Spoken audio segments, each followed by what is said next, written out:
Good morning दोस्तों। आप सभी का इस चैनल में स्वागत है। यहाँ पे हम हर दिन नए नए प्रॉब्लम सॉल्विंग क्वेश्चन बनाते हैं जो कि हमारे इंटरव्यू के प्रिपरेशन में बहुत ही यूजफुल होने वाले हैं। आज हम एक नए टॉपिक के बारे में पढ़ने की कोशिश करेंगे और उसको समझने की कोशिश करेंगे कि वो कैसे वर्क करता है।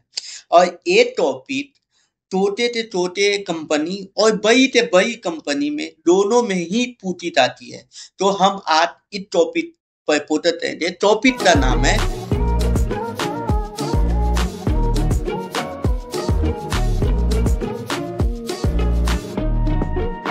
आज का क्वेश्चन है एक if array is rotated and rotated। It mean ये क्वेश्चन का नाम है। हम क्वेश्चन को अच्छे बाय अच्छे समझते हैं पहले, उसके बाद इसको सॉल्व करने की कोशिश करते हैं। तो सबसे पहले क्वेश्चन को समझते हैं। तो क्वेश्चन में क्या दिया हुआ है? पहला लाइन ये सिंपल सा array दिया हुआ है जिसमें हमें इंटीजर वैल्यू हो रही है, ठीक है। वो अगर आउटपुट हमें क्या चाहिए, ट्रू या फॉल्स में चाहिए, तब वो sorted हो नॉन डिटरमिनेट में। इसका क्या मतलब हुआ? इसका ये मतलब हुआ कि अगर कोई array है तो ऐसे आउटपुट में मतलब इंटीज ऐसा होना चाहिए, मतलब इंटीजर ऑर्डर में वो होना चाहिए। अब आफ्टर सम इसमें सम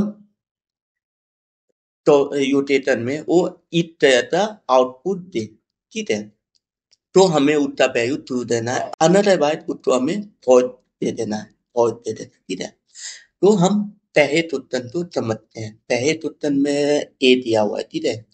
ए इनपुट दिया हुआ है और आउटपुट हमें ए दिया हुआ है, ठीक है। तो ये ट्रू है। तो हम अगर इसको समझने की कोशिश करते हैं तो हम हमारा पहला ओरिजिनल ए क्या दिया हुआ है, ठीक है। ए दिया हुआ है, मतलब ए पहली वैल्यू, ठीक है। इतना वन रोटेशन करते हैं तो क्या हुआ 4 5 1 2 3। इट मीन कि इतना वन रोटेशन में हमारा ये वैल्यू है। क्या अभी भी ये रोटेट है? तो हमें चाहिए नहीं। दूसरा रोटेशन में ए दिया हुआ है कि 5 1 2 3 4, ठीक है। और तीसरा रोटेशन में हमें ए दिया हुआ है कि 1 2 3 4 5। इट मीन कि क्या वैल्यू दी हुई है? इट मीन कि अब ये रोटेट हो जाता है, तो हमारा ये रोटेट आता है तो हमें क्या करना है, ट्रू कर देना। हमें सिर्फ ट्रू या फॉल्स करना है, ठीक है। तो अगर इतनी हम टाइम कॉम्पिटी निकालते हैं तो क्या हो रहा है? सिंपल था, n इंटू n हो जाएगा, क्योंकि देखो टाइप ऑफ एरे कुछ भी हो सकती है। कोई मैक्सिमम टाइप ऑफ एरे क्या होती है, 5 है। तो हम 5 बार भी रोटेट तो कर सकते हैं ना, तब वैल्यू आता है वो मतलब ऐसा हो 5 4 3 2 1 ऐसा हो, या कुछ मतलब मैक्सिमम वैल्यू हमारा आउटपुट ए है, ठीक है। अब ये 5 यहाँ हो 4 3 2 1 5, ये तो मैक्सिमम बार हम रोटेट करते ये आएंगे, तो ये 5 टाइम रोटेशन होता। और इतने अंदर टेन तो थे वो भी n टाइम होता, तो इतनी टाइम तुम पे दिया देता था तो n स्क्वायर होता, ठीक है। दूसरा क्वेश्चन देखते हैं। दूसरा क्वेश्चन है कि अगर वैल्यू कोई ओरिजिनल होते थे 2 1 3 4, ठीक है। तो इसमें हमने क्या किया, इसमें हम रोटेट करेंगे तो ये ऐसे रोटेशन नहीं करना है। रोटेशन हमें हमेशा क्या करना है, ऐसा 4, ठीक है। ये यहाँ आएगा, बाकी चीजें ऑटोमेटिक यहाँ पे आ जाएगी, ठीक है। ये होगा। फिर अगर हमने इसको थ्री आया तो हम इधर थ्री आएंगे, फिर हम इसको वन स्टेप ऐसा करेंगे तो 3 4 2 1, ठीक है। फिर हमने यहाँ पे वन आया 1 3 4 2, ठीक है। ऐसे भी नहीं करना, ये नहीं कि कुछ भी हमें करना है रोटेशन में, ठीक है। तो इस तरह से अगर हम करते हैं तो सबसे अटमोस्ट वैल्यू क्या है, 1 है। यहाँ पे आ गया, पर क्या अभी भी ये रोटेट है? नहीं है। इट मीन कि ये कभी भी यू मैट कितना भी हम रोटेशन करें इतनी वैल्यू नहीं आएगी। अगर वैल्यू नहीं आई थी तो इतना अंतर क्या होता, फॉल्ट होता था। तो हमें यही क्वेश्चन करना है। तो अगर हम इस क्वेश्चन को करते हैं तो इसका सिंपल वे क्या है, सिंपल वे क्या है, सिंपल वे है हम एक है ये हमारा दिया हुआ है उसको रोटेट करते उसको इंक्रीजिंग ऑर्डर में हमें वो करना है, ठीक है। ये हमारा सिंपल वे, पर इतनी तो टाइम कॉम्पिटी आती है, n इंटू n आती है, मतलब n तो आ जाती है, बहुत ज्यादा है, बहुत ज्यादा है। तो हम तो एक यौतिक के थ्रू सोचने की कोशिश करते हैं। तो नंबर लाइन में ना हम समझेंगे कि क्या हम नई टेक्निक लगा सकते हैं। तो देखिए ए थी, ए हमारा नंबर लाइन 0 बिट है, ठीक है। तो ये क्या है, थी, यहाँ पे हम कंपोज समझते हैं कि थी है, यहाँ पे 4 है और यहाँ पे 5 है, ठीक है। एक इंटीजर ऑर्डर में है, ठीक है। अब यहाँ से डीप होता है कोई भी वैल्यू, यहाँ से डीप होता है और वो डीप होते क्या होता है, ए 1 है, ठीक है। यहाँ पे 1 है और यहाँ पे 2 है, ठीक है। तो आप इस नंबर लाइन तो ध्यान देते, तो अगर इस लाइन को हम यहाँ से उठा दे, यहाँ पे डाल दे, तो क्या ये इंटीजर ऑर्डर में होगा, यस होगा। इट मीन अगर हम ये ऐसा योटी हटा सकते हैं तो इट मीन हम ये बोल सकते हैं कि ए भी इंटीजर ऑर्डर में है और ए भी इंटीजर ऑर्डर में। पर वही हम दूसरा एग्जांपल लेते हैं। दूसरा एग्जांपल क्या है, दूसरा एग्जांपल में क्या दिया हुआ है मुझे कि ए इज वैल्यू, तो यहाँ पे 2 है, ठीक है। तो यहाँ से ये इंटीजर हुआ 1 आया, ठीक है। अब फिर से इंटीजर हुआ 3 और फिर 4। क्या मैं इसको इंपोर्ट कर सकता हूँ, नहीं। क्यों नहीं कर सकता थी, अगर इसको मैं यहाँ से इसको हटाता हूँ तो क्या ये आएगा ऐसा, नहीं, मुझे ऐसा जाना है। पर ये क्या होया, ऐसा होया, मतलब इसकी तो इम्पोर्टेंट कंडीशन होगी कि अगर कोई वैल्यू ये है, ठीक है, ये अगर ये 2 है और ये 1 है और हमारी तरफ हमेशा ये होनी चाहिए, ठीक है, क्योंकि इंटीजर ऑर्डर में ये पहले तो इंटीजर ऐसा हुआ 2 पर गया, फिर 1 पे आया और फिर ये इंटीजर हुआ। इट मीन कि ये फिट पॉइंट 2 पे आया, 2 बार फिट हुआ है। तो अगर मैं इसको समझूं तो ये कभी भी लोकेट करने पर ये ट्रू वैल्यू नहीं दे सकता है, क्योंकि हमने ऑलरेडी ऊपर में देता था। तो इस ग्राफ से हमने समझा, हमने क्या समझा कि मैक्सिमम मैक्सिमम 1 टाइम हो सकता है कि वैल्यू डिक्रीज हो, मैक्सिमम 1 टाइम। पर अगर 1 से ज्यादा बार होता है इट मीन कि वो कभी भी वैल्यू ट्रू नहीं देता, फॉल्स देता, अगर 1 से ज्यादा होता है। तो यहाँ पे क्या हुआ, अगर हमारी थोड़ी तरह बनी थी तो यहाँ तो इंटीज 1 ये इंटीज ओनली ट्रू हुई थी, होते बाद डिक्रीज हुई और उसके बाद फिर इंक्रीज हुई, मतलब इतनी 2 बार वैल्यू डिक्रीज हुई, ठीक है। तो अगर हम आते थे ये तो और अच्छे वे में आप समझते हैं, क्योंकि ये ना बहुत ही मेन एग्जाम्पल है। तो अगर हम देखते हैं और यहाँ पे आते हैं कि ये लाइन है और ये 2 है, ठीक है, ये 1 है, ये 3 है और ये 4 है, ठीक है।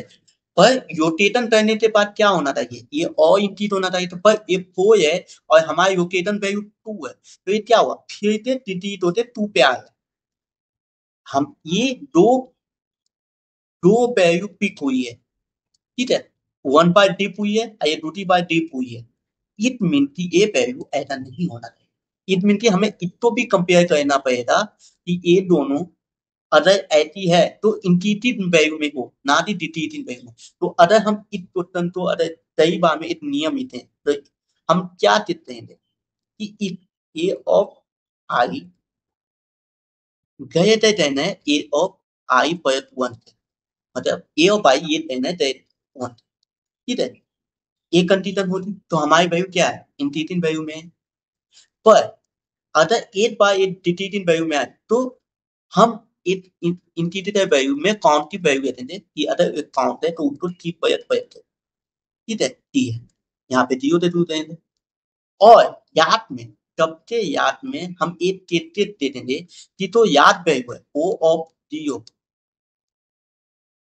अतः ये दहे थे देने ओ ऑफ एन माइनस वन दे दे। मतलब मेरी वैल्यू कितनी थी, ये हमारी वैल्यू फोर थी। फोर अगर दे देने दी होते तो टी पयत पयत नहीं होता, पर वही ये वैल्यू दे देन होता है तो टी तो हमें पयत पयत करना पड़ेगा।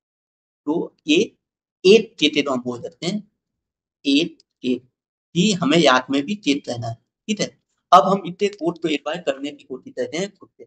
हम एक बार कोड करने की कोशिश करते हैं तो हमने पहला कंडीशन क्या है, हमने ये था कि एक वैल्यू मानते हैं की तो कितनी वैल्यू हम लिख देते हैं और आई एन की एन बराबर क्या लिखते हैं एन एम डॉट टाइप और हम कोड लिख देते हैं।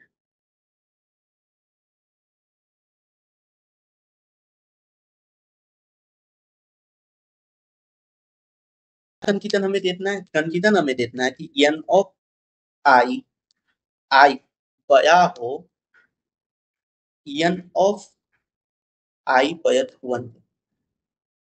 ठीक है,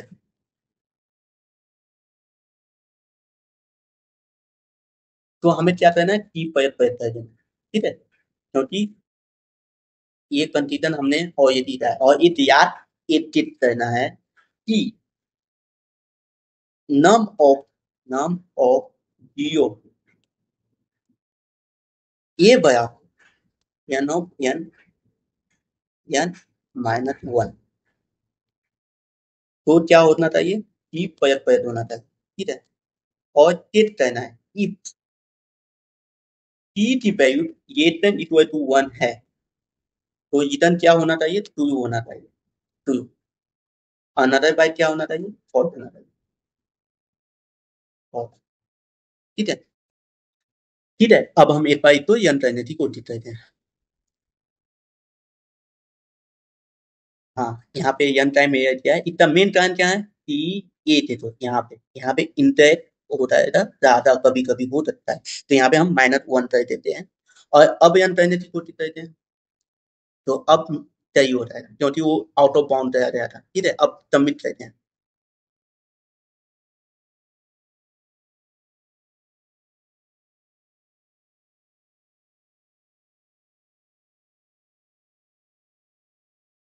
ठीक है, 100% पास। तो इसको तो अगर हम एक बार दयायन करने की कोशिश करते हैं, इसको हम अब एक बार इसको हम दयायन करने की कोशिश करते हैं इस वैल्यू का। ठीक है, तो हम टिक करते हैं, डाइट हमने निकाल दिया और हम यहाँ तक पहुंचे। पहला क्या वैल्यू है कि क्या बया है दादा नहीं, तो यहाँ एक वन स्टेट में आते नहीं, टूटिया नहीं, टिटिया नहीं। चौथा बार मतलब फाइव बया है वन के यस, तो टी बराबर कितना हुआ वन हुआ।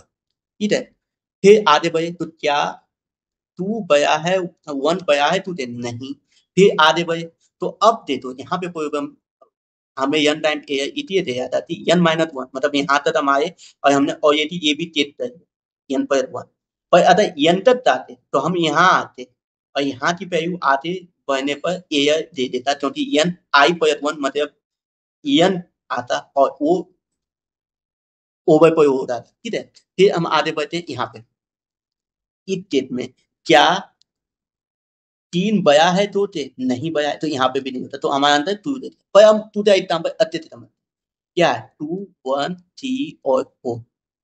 ठीक है, तो पहले हम देते हैं क्या टू वन के बया है यस, तो टी क्या हुआ पयत पयत वन मित वन हुआ।